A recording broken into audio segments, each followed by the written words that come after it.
Good morning, everyone, and welcome to Supply Chain Insights webinar, Managing Inventory in a Market-Driven World. I'm your host, Allison Crawford. Over the past decade, optimization capabilities in supply chain systems have evolved and improved outcomes.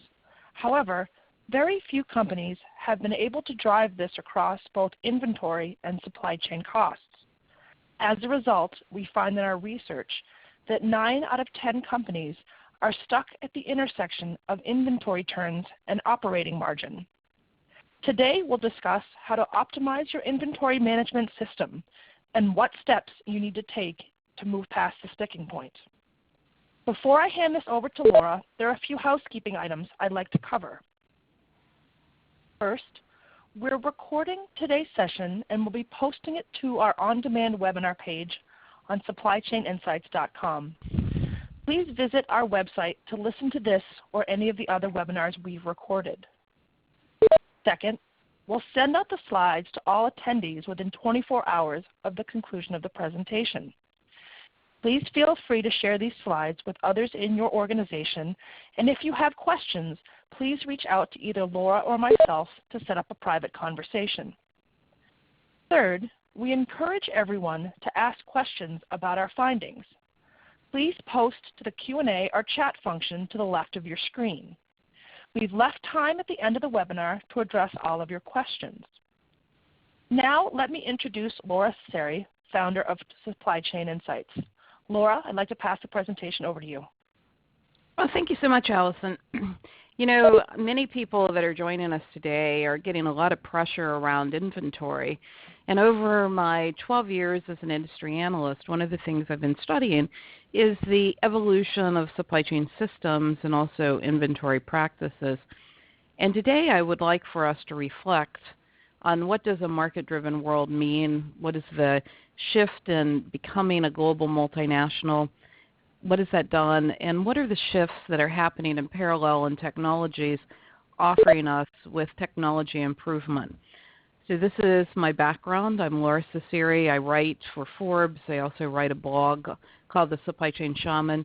And if people have follow-up questions, this gives you a way that you can get in touch with me at the end of the webinar.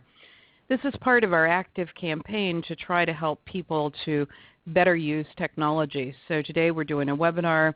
We'll follow up with a report in our monthly newsletter. We're also doing a quantitative study on inventory that we'll be sure that you get a link to. And then if you participate in our study, we'll invite you to a roundtable to be able to talk through the results on technology usage with all of the participants in the survey so that you can talk to peers about what they're finding. So without any further ado, let's get into the material that we've prepared for today. As Allison shared, today's supply chain is stuck. And how do we know that? Well, we went back through a decade of information and we looked at public statements and we put them in 2 piles. Companies that were making progress on both inventory and operating margin over the last decade, and it had to be both inventory turns and operating margin, and companies that were making progress in both operating margin and inventory turns. Now, before I started writing my books, I thought that we were making a lot of progress at that intersection. And I think that as a supply chain leader, we're asked to make progress at the intersection of cost, customer service, and inventory. And why I cannot get at the customer service data through public information, and there lacks a clear standard in the industry for customer service, what I wanted to do was look first at operating margin and inventory turns. So we have 2 piles. 9 out of 10 companies are stuck. They're either able to make progress in cost or inventory, or they're not making any progress. And I'm surprised at how many companies aren't making any progress. And 1 out of 10 companies are making progress. So in parallel to that research, we do about 30 quantitative studies a year. And what you see here is a slide on a quantitative study that we've done where we've asked companies to describe their supply chain, the metaphors of their supply chain. And you can see that this was from a study of over 190 companies.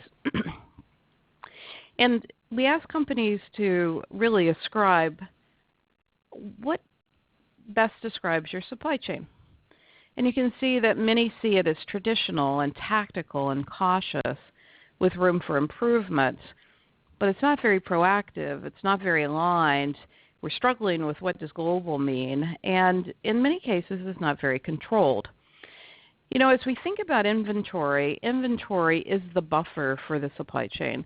It is the shock absorber for demand and supply volatility. We have two buffers in the supply chain, manufacturing and inventory. And manufacturing can be a buffer through assets, through what we do in manufacturing strategies. But what's happened is, as we have focused on a very high return on asset and heavy utilization in manufacturing, many times we've lost manufacturing as a buffer, causing us to be more dependent on inventory. Likewise, if we've outsourced manufacturing, we have typically lost the buffer. So over the last decade, inventory has become more important as a buffer. I find that inventory has also become kind of a contentious subject because many finance teams don't understand the role of inventory as a buffer. They see it as inventory as an asset, a cost to cut, a way to improve cash to cash. And what we have to do is we have to educate to be able to understand the role of inventory in the market-driven world. So let's look at how we're doing. If we take all industries and we look at the period of 2006 to 2013, and we're currently updating this to 2014, and we look at, where are companies and who's making progress, and where are we seeing progress, and what are we doing at the intersection of operating margin and inventory turns, there are 5 things I want you to get from this chart. One, every industry has a different potential, and I think every company has a different potential. And what we're doing is we're needing to look at all of these metrics together as a portfolio. We can't take inventory in isolation and try to manage it. It is part of the potential of the complex system. So number one, the industries have different rhythms and cycles and different potentials. The second thing I want you to see is that most of our technology investments have improved revenue per employee, but we haven't necessarily been able to translate that into operating margin. So what you can see is that across the industries, we have had really great improvement in employee productivity. But if you look at what's in blue on operating margin, we're going up. And so there's a lot of tension on cost in an organization today. And the back office, where the supply chain is where there is the most tension on cost. And likewise, if we look at inventory turns, there are many industries like consumer packaged goods or the medical device companies or the pharmaceutical companies or the beverage industry which have not made progress over this period of time. And many of those factors come down to how we run the business. And how we run the business affects the potential. And I'm going to start out and talk about what those business drivers are and have you think about that holistically.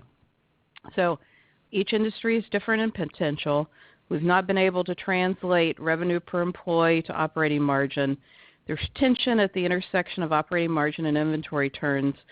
Only 1 in 10 companies are making progress, and I'm going to talk to you about what I'm seeing from the research that allows us to drive the progress. The other thing I want you to see is most industries have made a lot of progress in cash to cash. And you might say, well, isn't that the same as inventory? But if you think about it, cash to cash is a compound metric. It includes accounts receivables, inventory, and payables. What has happened is in most industries, receivables have stayed fairly constant. Some industries have made a little improvement in inventory, but you can see that we also have industries that have not. What companies have done to improve cash to cash is they've elongated payables. And that's dangerous because our supply base is pretty fragile. And so we are pushing cost in the back of the supply chain on suppliers that are less able to borrow money. And so at a value chain level, we're not building value chains. So the fifth thing is look at the SG&A ratios, right? In many cases, what we've done is we've upped the front office thinking that we can grow and, really trying to drive that, but growth has stalled. And so as we think about this, each industry has a different rhythm and cycle. We've got to compare companies within an industry. Can't put companies in a spreadsheet and shake them up and declare the supply chain winner. Second thing is we've not been able to translate revenue per employee into operating margin. There's tension at operating margin and inventory turns. We've improved cash to cash, but primarily through payables. And even though we have increased the SG&A costs in the front office, growth has slowed. So inventory is a contentious issue. And as we think about inventory, it isn't just about inventory levels. It's about the form and function of inventory, and it's about the use of inventory as a buffer. And it's the design of inventory as a buffer. It is a design element in the supply chain. And one of the things that we have to do as supply chain leaders is we have to educate finance to be able to have that dialogue around inventory, not just as a cost or an asset to be cut, but inventory as a buffer. So let's look at supply chain risk. When we look at 5 years ago versus the current 5 years, and we compare the future to the past, we can see that demand volatility and supplier viability are the two major risks that we face. So the size of the bubble represents the intensity of the feedback that we got from this quantitative study, which was on supply chain risk management. And we can see that many times we think about supply chain risk as traditional supply chain visibility. We've made progress there, and we've made progress on product quality.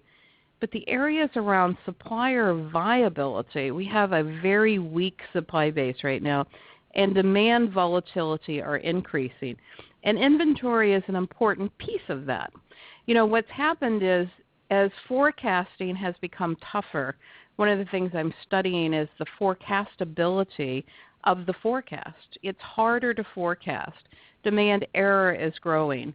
And as we think about demand error, a lot of times people mistakenly say, well, just reduce demand error. It is what it is for most companies. The probability of demand cannot really be squeezed. It is part of the potential of the company. We can reduce bias.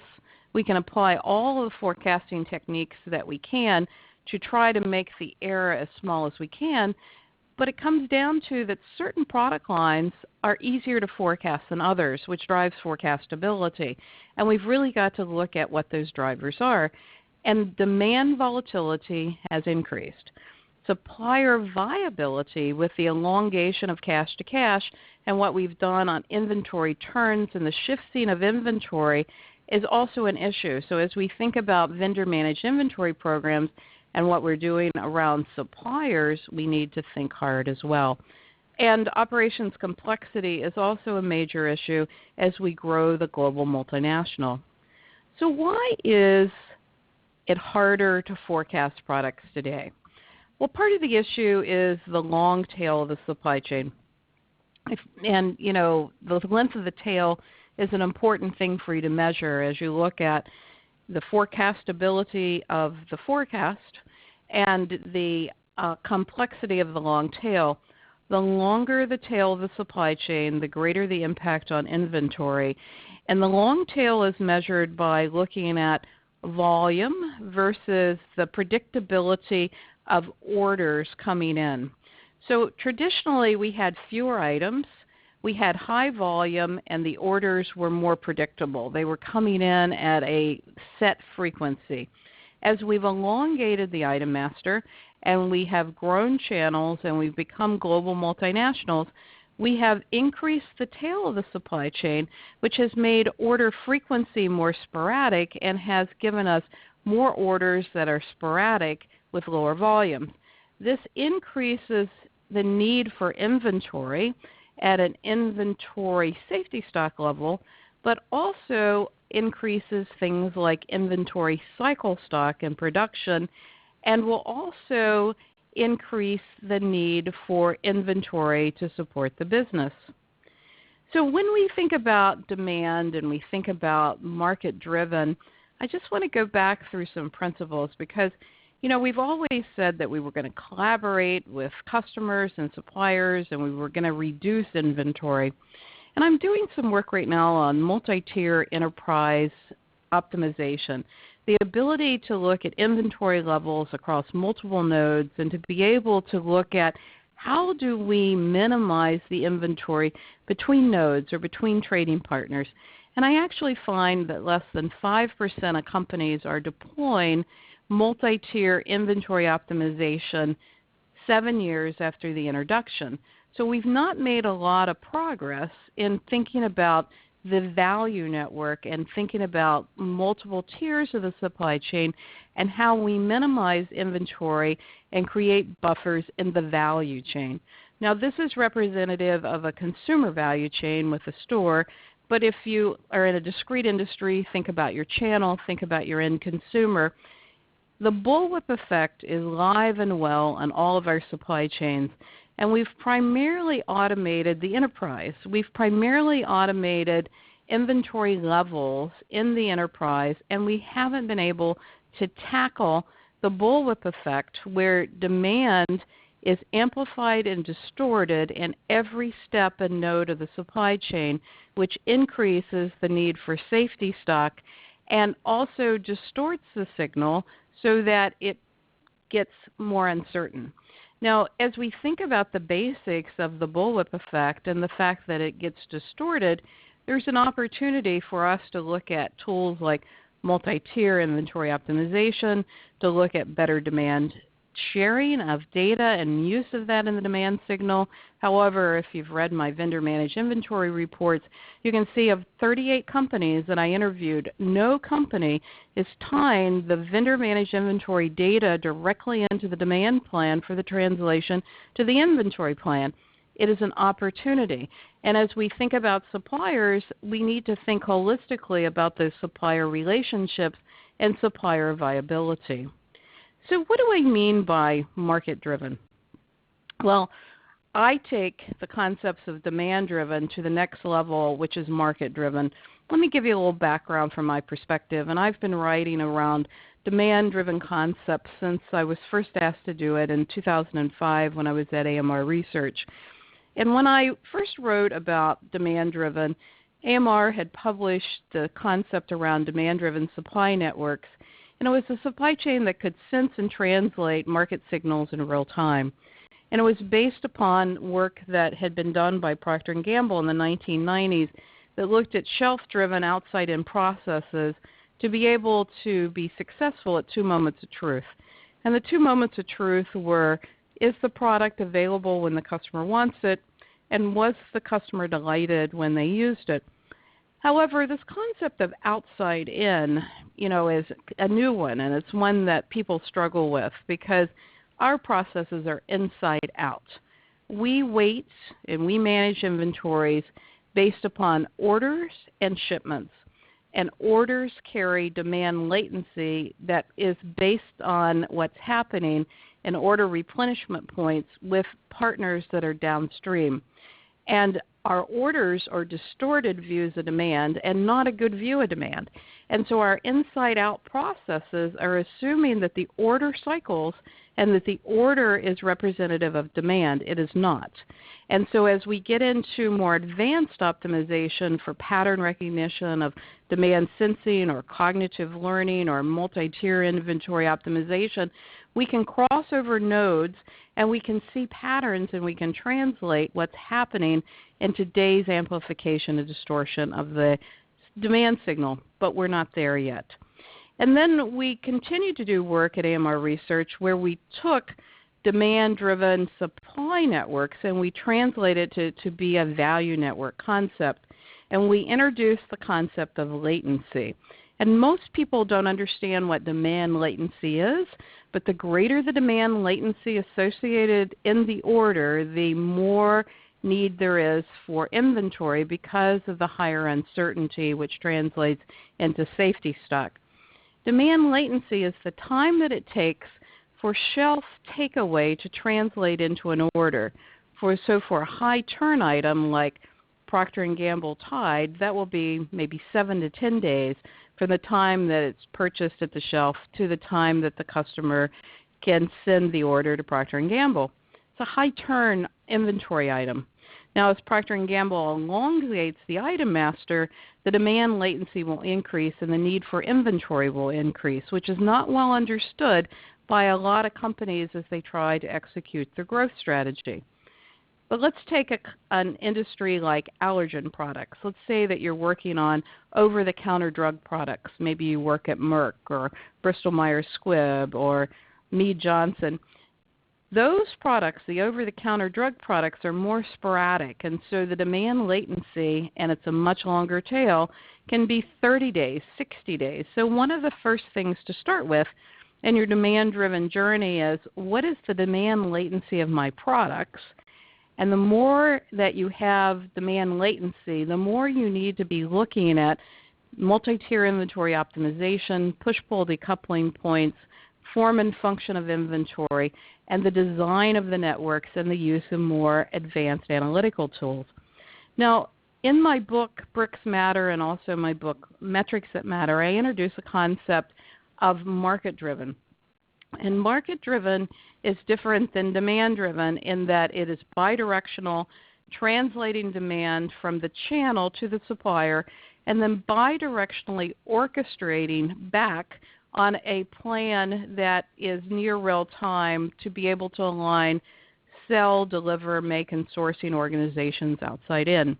And these bidirectional processes depend upon horizontal processes.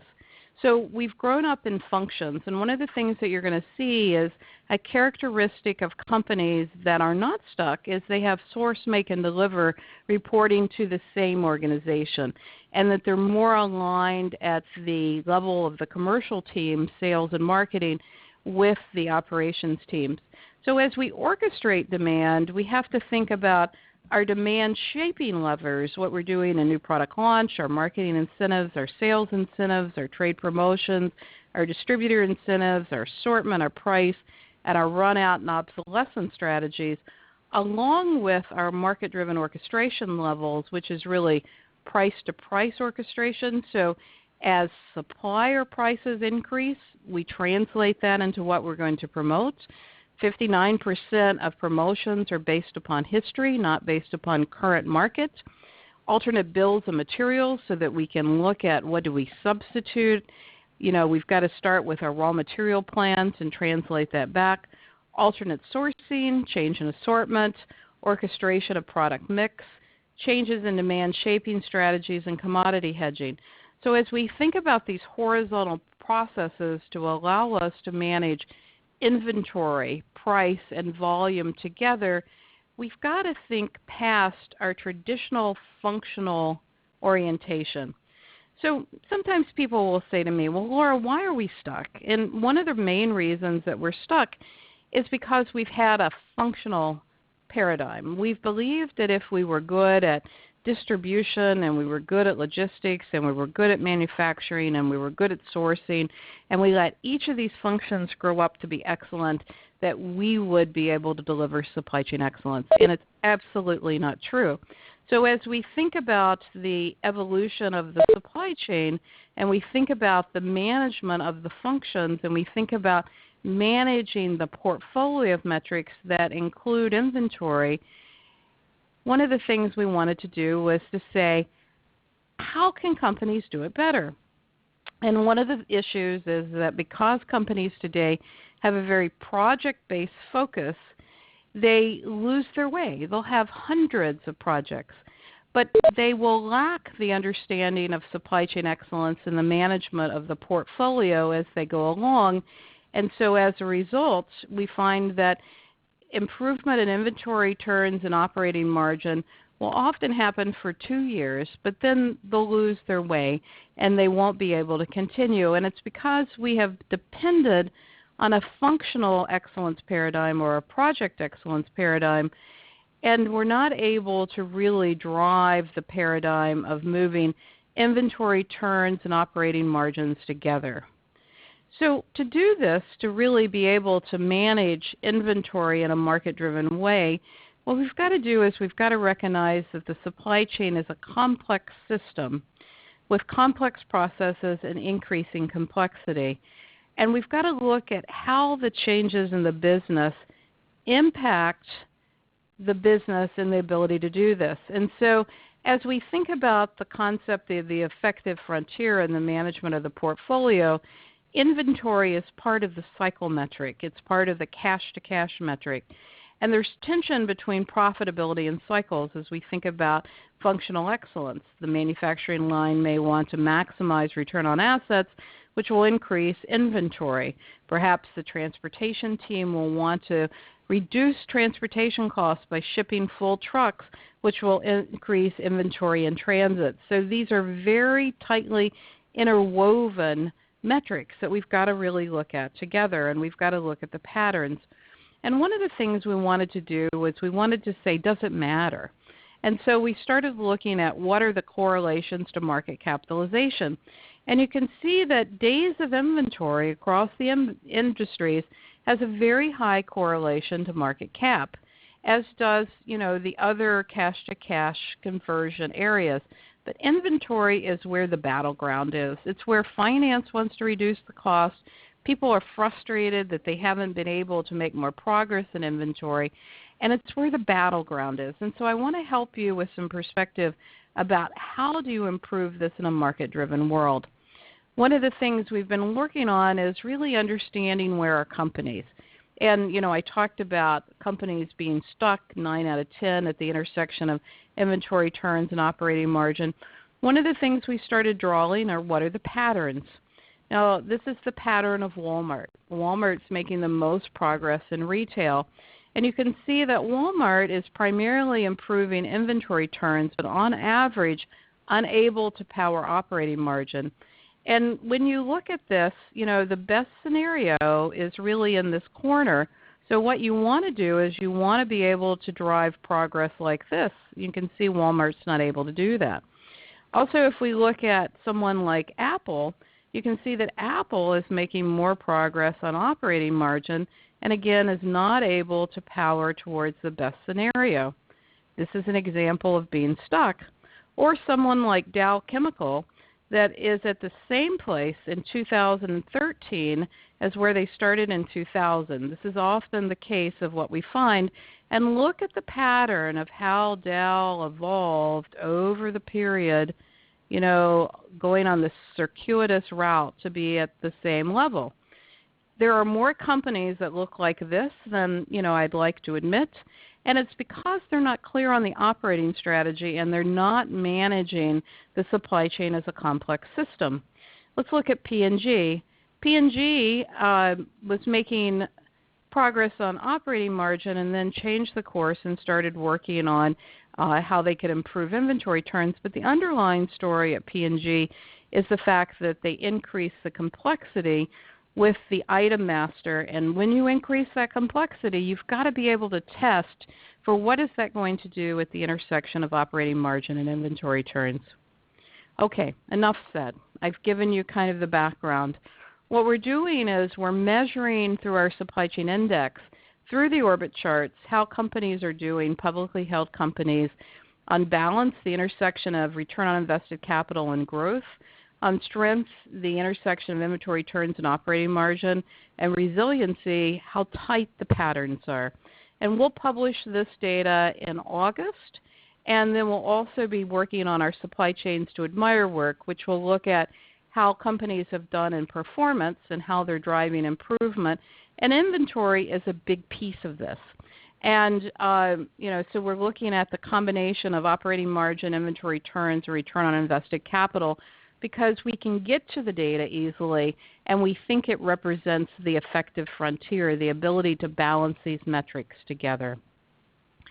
So we did the first work on the supply chains to admire last year, and what we did was we then said, well, what can we learn from the supply chains to admire? So what we can see is what makes a difference is the clarity of the operating strategy, the organizational design, the balance in S&OP strong network design work, a focus on form and function of inventory, and good work on demand sensing. Now let me go through each of these elements and talk about why they make sense in a market-driven world. So as we look at the top elements of pain in supply chain management, one of the big issues is cross-functional alignment. And cross-functional alignment, particularly between supply chain and finance, will give us a lot of circuitous kind of progress on inventory. Also, demand and supply volatility increases. Many people have not really stopped to think, what does the impact of demand and supply volatility mean to inventory? And then the ability to use data. You know, we've gone through 2,700 mergers and acquisitions. We've got multiple ERP systems. The ability to get to data to manage the supply chain is a big issue. So when you think about charting your course, one of the mistakes that people have made is they've said, let me start with best practices.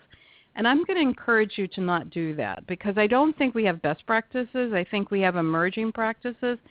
And I think you've got to first start with, what is your business strategy? You don't start with the business process. You say, what are the right things to do to increase the company value? What is it I'm trying to do? You know, what is my item master? What am I trying to do at a growth plan?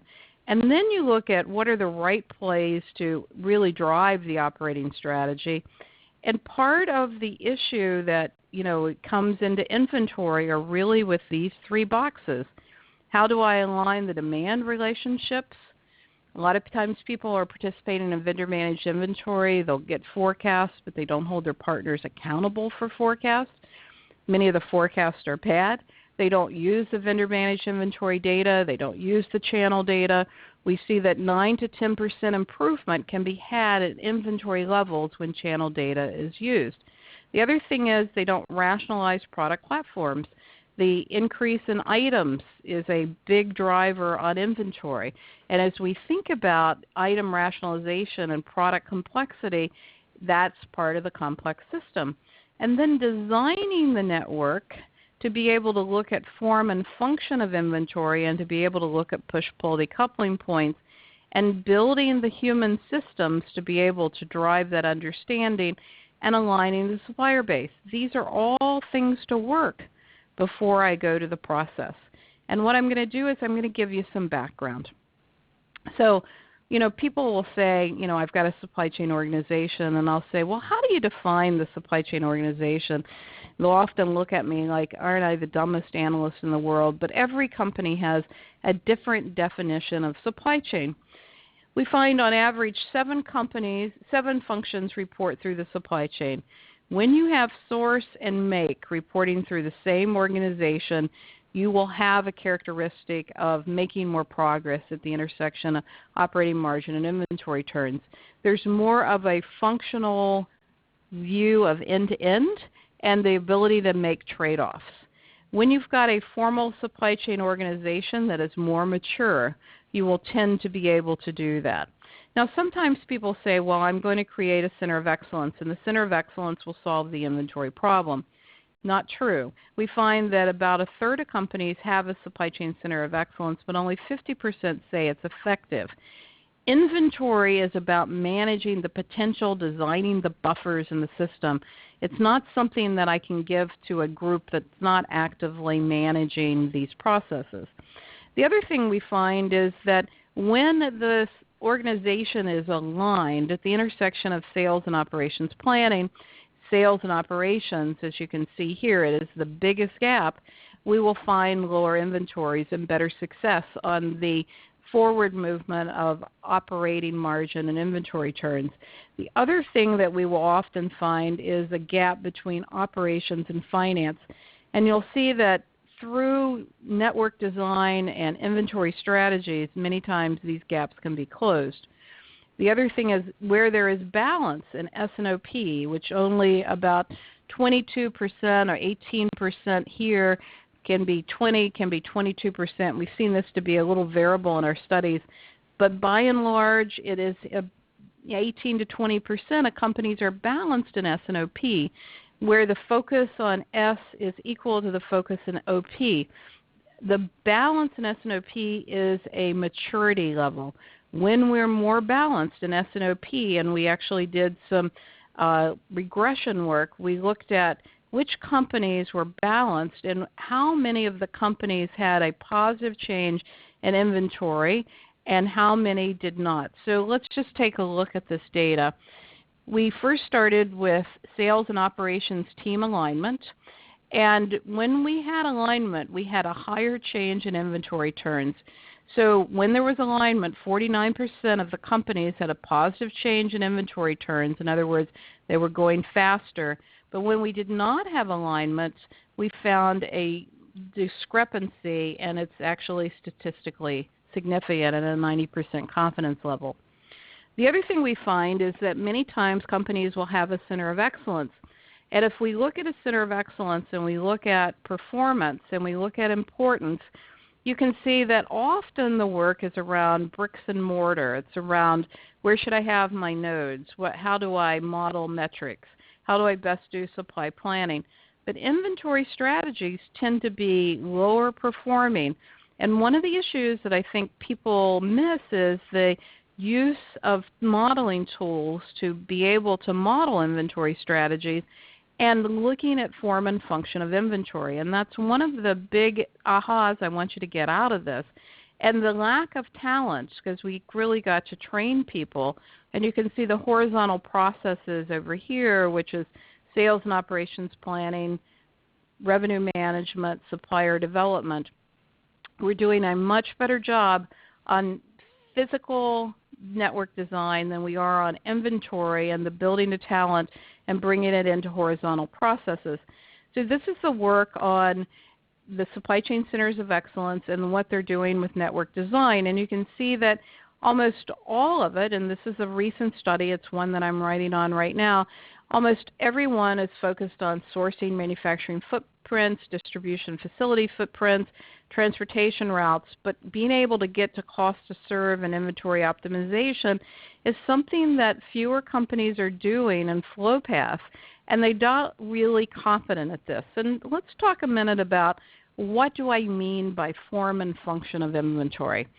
So when we think about the design of the supply chain and we think about the nodes of the supply chain and we think about how we design the form and function of inventory, what happens as companies become more mature, they move from just focusing on inventory levels to really being able to design the supply chain to say, what form should I hold the inventory in and where, and what is the function of inventory? And I break out the individual elements of inventory in the inventory tools. So the more demand variability that I have, the more I want to push back the storage of inventory, and I want to hold the inventory in a less finished form. When I have finished goods in the channel, I have made the decision, I have committed, and I have less flexibility in inventory. So where I can, I want to try to hold the material in a less finished form, and maybe I want my supplier to actually be my manufacturer and pack out materials to increase flexibility. The other thing I've got to think about are the elements of inventory and how the supply chain strategies impact the individual elements of inventory. Many people automatically think about safety stock, and our traditional advanced planning techniques take us right to safety stock, which is really looking at the buffer design of inventory as it is a shock absorber for demand and supply volatility. But what I find most companies missing is the management of cycle stock, which gets into segmentation strategies and getting good at production planning. There is a gap right now in us being able to really do supply planning well. We've gone backwards in the last 5 years, and I'll give you some data, and we're not able to do as good a job now as we were 5 years ago on the development of the feasible plan and the ability to segment products into the production planning wheels in production planning and the finite scheduling to be able to manage cycle stock. And the longer the item master, the more important it is that we can manage cycle stock and we can use the tools to be able to drive the rhythm wheels in production planning and to take the demand sensing technologies that are happening in pattern recognition and to translate that into cycle stock management and production planning. For most companies, that's a major opportunity. The other thing is, as we think about the trade-offs of source, make, and deliver, as we get longer supply chains, we have greater impact on in-transit inventories.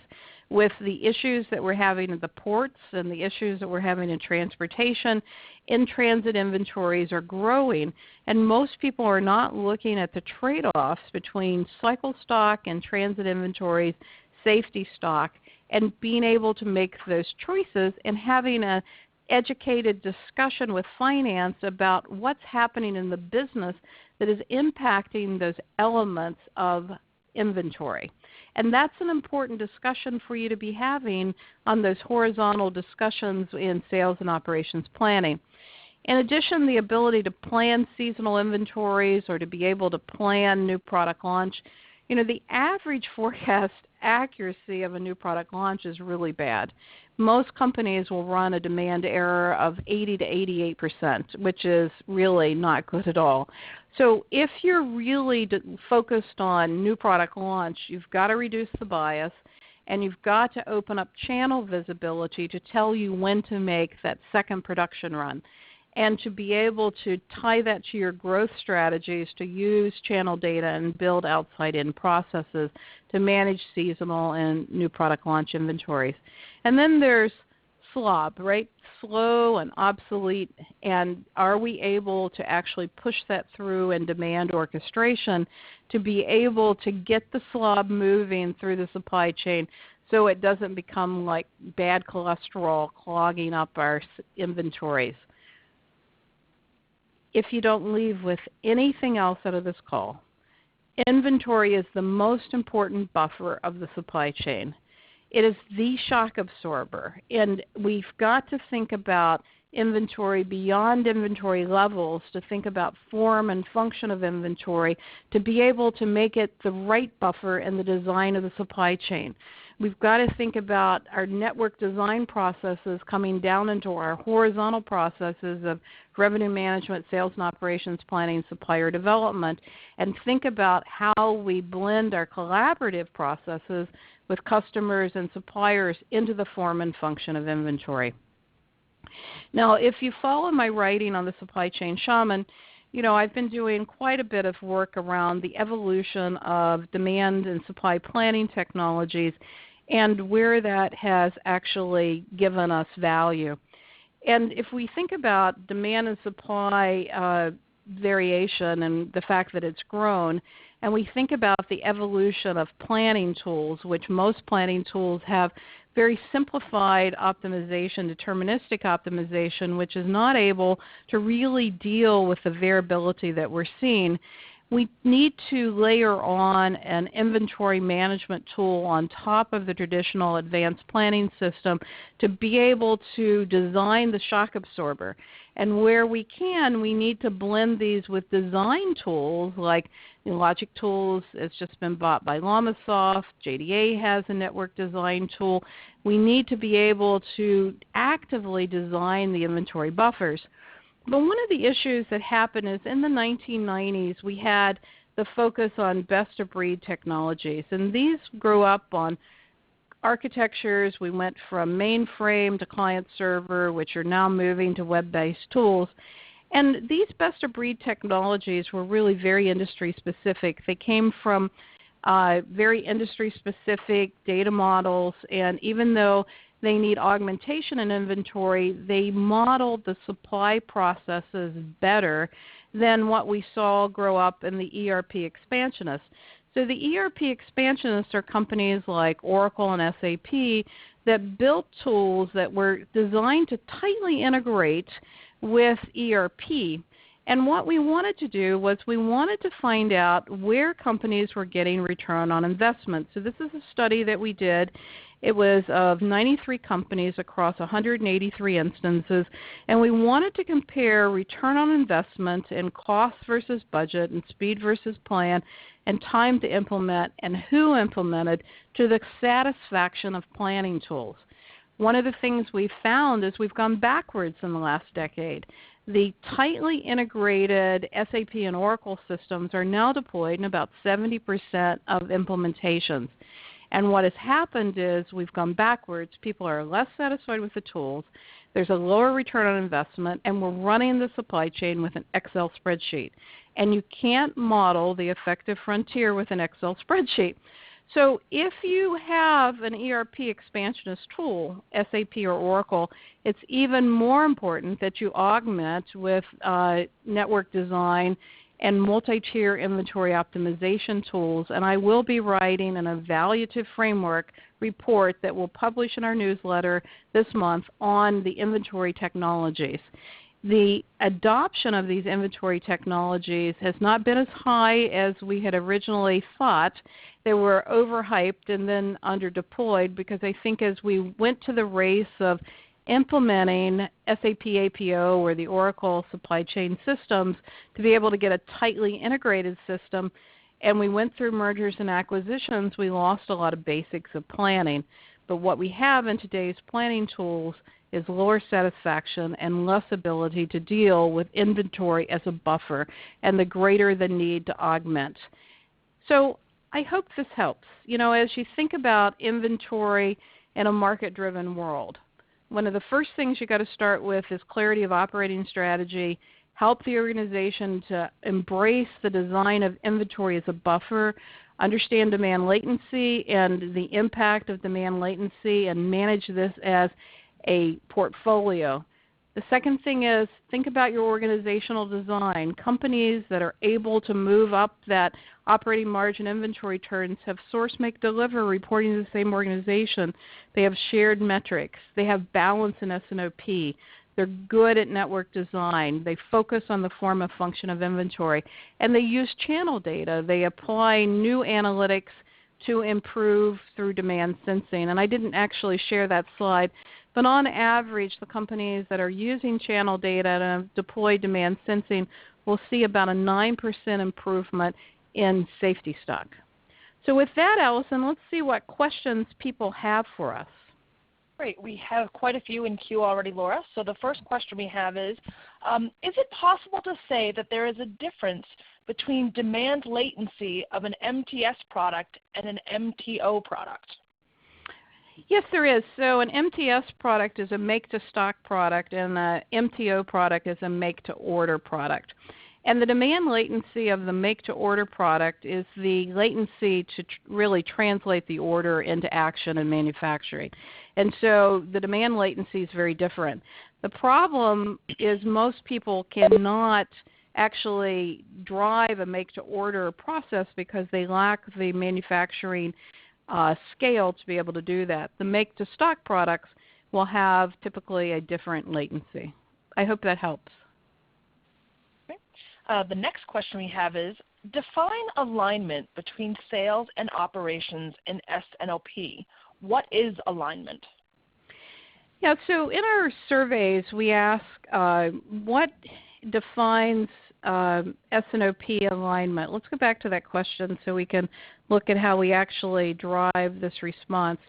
And if you fill out our survey, you'll actually be able to see where you are on S&OP alignment.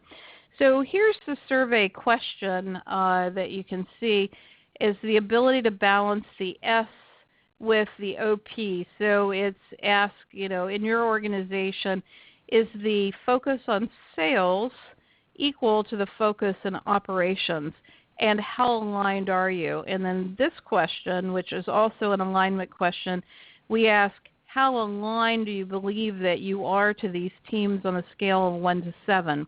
And it's very interesting because you can get a very tight correlation between these alignment and also the progress on the orbit charts in inventory. Okay. The next question we have, Lora, in your opinion, why has progress on inventory been so slow? What are you hearing?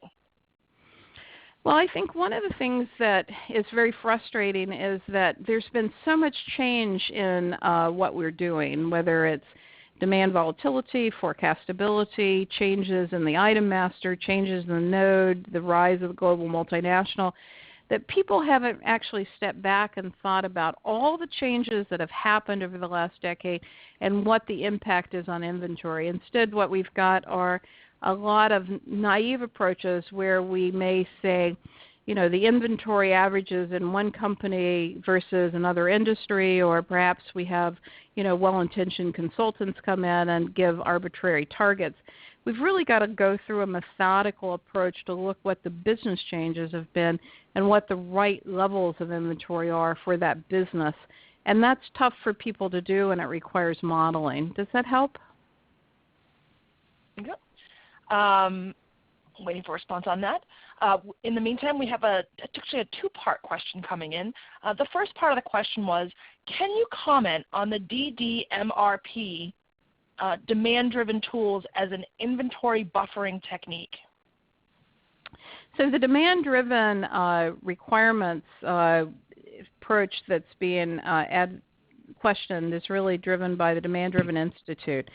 And it's a technique to really look at raw materials and direct materials, and is a technique that is a better fit for a make-to-order or a company that is build-to-order. On the make-to-stock and the process industries, the translation of demand has to go through a manufacturing step to really look at constraint-based flows before it actually can have the application of the demand-driven MRP techniques. So what's happening is we've got, pockets of light or things happening in demand-driven that we still need to build to the next level.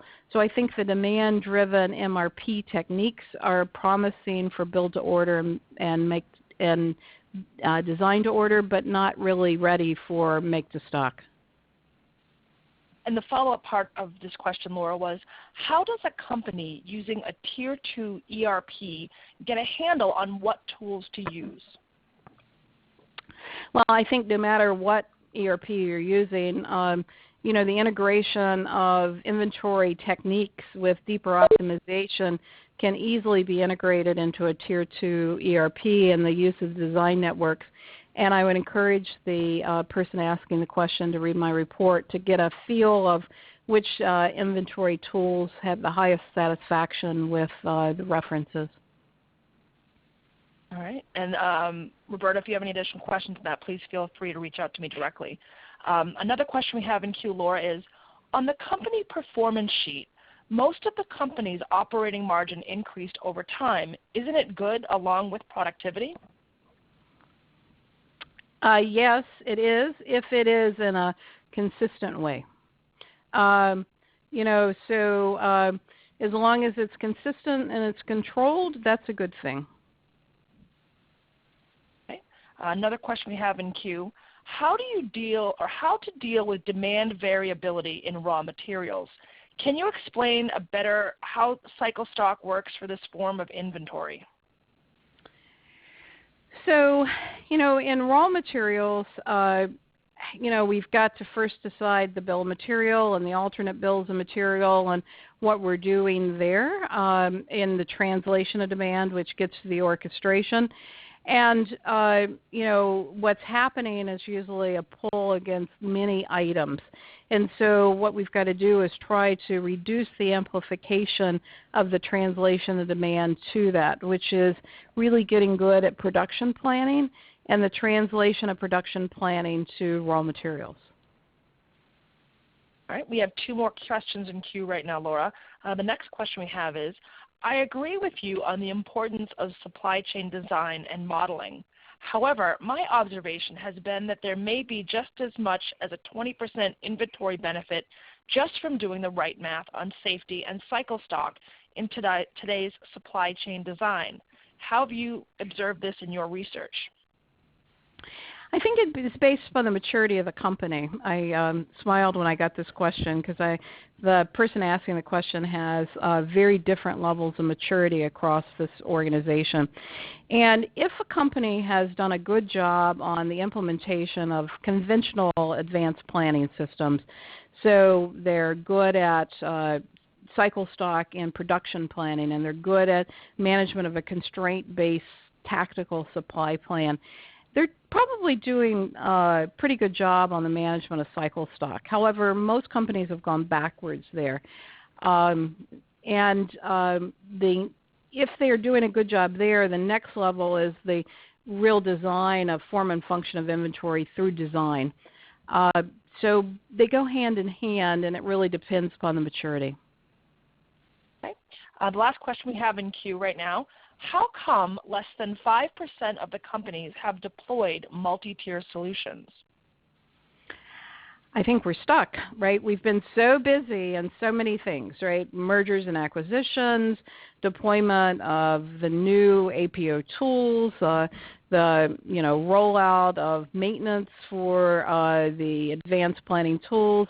We've just been busy, right? And I think that most people don't really understand the basics of inventory and how important it is to put better math against inventory with higher demand volatility.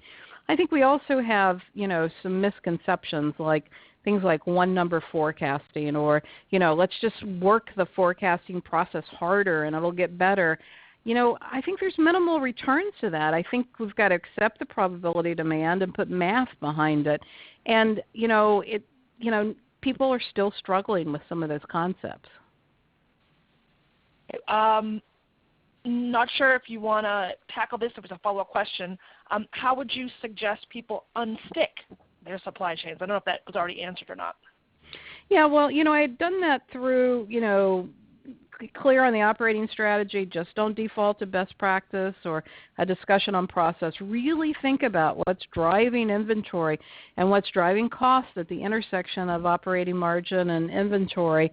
Design, and think about the organizational design. Do source, make, and deliver report to the same organization? Is there balance in your S&OP work? Is there, a focus on form and function of inventory and network design?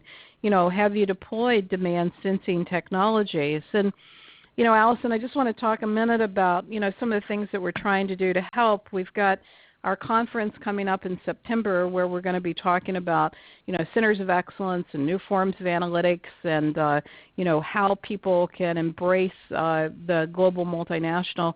And we've also got, the work we're doing on Beat Fusion, which is the community we're rolling out, where we'll have all of our materials, and we'll also have third parties, and we'll have reporters from around the world who will be contributing. And we're also building a simulation game called Impact, which will allow people to play. Many people on the call may have played the beer game. And in the beer game, people are able to simulate the impact of the bullwhip effect.